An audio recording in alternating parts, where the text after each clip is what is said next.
सवाल है। सवाल क्या है, देखिए, दर्शाइए कि कोई भी धन पूर्णांक यानी धनात्मक, दर्शाइए कि कोई भी धनात्मक विषम पूर्णांक 6q+1 या 6q+3 या 6q+5 के रूप में होता है, जहां ये भी बोला है जहां q बराबर कोई पूर्णांक है, q बराबर एक कोई पूर्णांक, q जो बराबर है पूर्णांक के बराबर है। ठीक है, देखो इसका क्या हाल है, सॉल्यूशन। ठीक ना, देखिए, माना ए एक धन पूर्णांक यानी धनात्मक, माना ए एक धनात्मक पूर्णांक है, माना ए एक धनात्मक पूर्णांक है। ए को 6 से विभाजित करने पर, ए को 6 से विभाजित करने पर भागफल q और शेषफल r प्राप्त होता है। क्या भागफल q तथा शेषफल r प्राप्त होता है यूक्लिड विभाजन प्रमेय से। देखिए इसको कैसे करते हैं, यूक्लिड विभाजन प्रमेय से ये हमारा हो जाएगा फार्मूला यानी सूत्र, क्या a बराबर BQ+R, क्या a बराबर BQ+R। कितना रखना है हमें मान, r बराबर कितना रखना है 6, यानी 6 से ज्यादा ना हो, इससे कम रहे, इसके बराबर भी ना हो। कैसे, देखो r बराबर 0 रख सकते हैं, 1 रख सकते हैं, 2 रख सकते हैं, 3 रख सकते हैं, 4 रख सकते हैं, 5 भी रख सकते हैं, लेकिन 6 नहीं रख सकते। तो क्या है, देखो इधर 0 किससे बड़ा है कि छोटा है, 0 छोटा है किसके, r से, बराबर भी हो सकता है छोटा भी हो सकता है किसके, r से। ठीक ना, दूसरा देखो ये r से छोटा हो गया, ठीक, r किससे छोटा है 6 से यानी 6 से, r 6 से छोटा है यानी 6 से। ठीक ना, देखो कैसे हम लिखते क्या, a बराबर 6q प्लस क्या r, ये हमारा फार्मूला था ना, ये देखो r बराबर 6q प्लस r, एक की जगह पे r रखने पे। ठीक है, देखो कैसे, अब r बराबर 0 रखने पर, r बराबर 0 रखने पे r क्या आ जाता है मान, a बराबर 6q प्लस 0, तो हमारा क्या हो जाएगा, a बराबर 6q, q देखो ये 2 से कट जाता है, 6 2 से कट जाता है, तो हमारा क्या हो जाएगा, समधन पूर्णांक हो जाएगा। 2 से कट जाता है तो ये हमारा हो जाएगा समधन पूर्णांक। ठीक ना, दूसरा r बराबर 1 रखने पर, r बराबर अगर हम 1 रखे तो मान हमारा क्या आता है, चलिए चेक करते हैं। देखो a बराबर 6q प्लस 1, क्या रखने पे, r बराबर 1, यहाँ पे r था तो हमने 1 रख लिया, तो हमारा हो जाएगा a बराबर 6q प्लस 1 यानी 7q हो जाएगा हमारा। ये हमारा हो गया क्या, विषम धन पूर्णांक।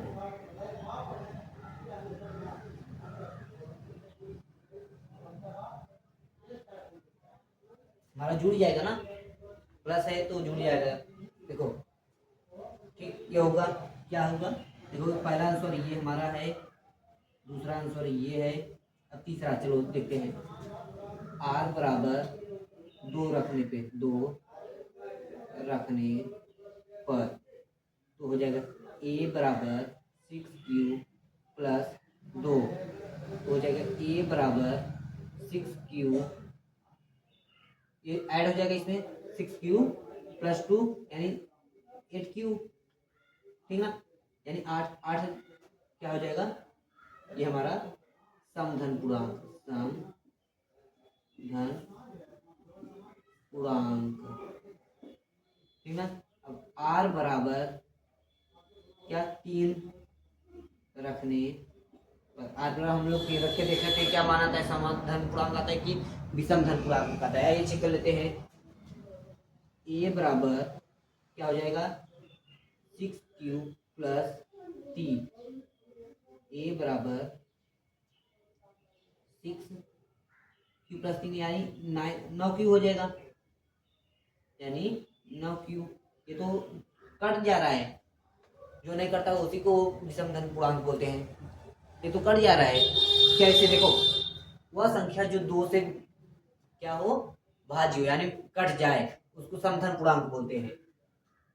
देखो अभी बताते हैं वो भी, देखो ये हो जाएगा विषम धन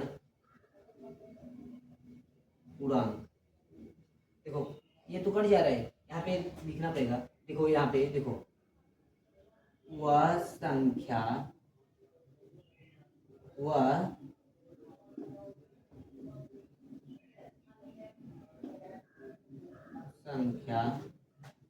जो 2 से कट जाए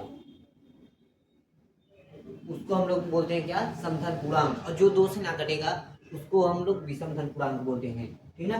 अगला देखो क्या रखे थे अभी, r बराबर 3, अब r बराबर 4 रख लेते हैं, देखते हैं क्या आता है। r बराबर 4 रखने पर तो a बराबर 6q प्लस 4 हो जाएगा। तो a बराबर 10q, यानी ये हमारा 2 से कट रहा है, क्या हो रहा है 2 से कट रहा है, तो ये हमारा समधन पूर्णांक हो जाएगा, समधन पूर्णांक, ठीक ना। अभी हमारा कितना बच रहा है, 1 बच रहा है। तो आइए हम एक देख लेते हैं, r बराबर 5